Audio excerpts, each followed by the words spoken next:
এখানে মনত রাখিবেন ওই তিথি ধরে তারপরে যদি লজ্জা লাগে আগে গরম দরজা জানালা বাঁধি বন্ধ করে দিয়ে বাঁধি তারপরও প্রভু বলে প্রণাম করবেন।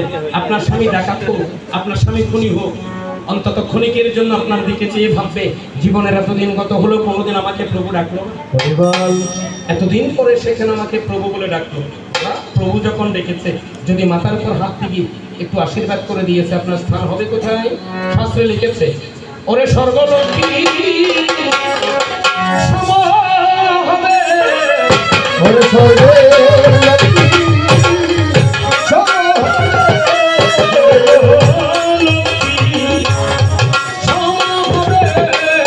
স্বর্গলোকী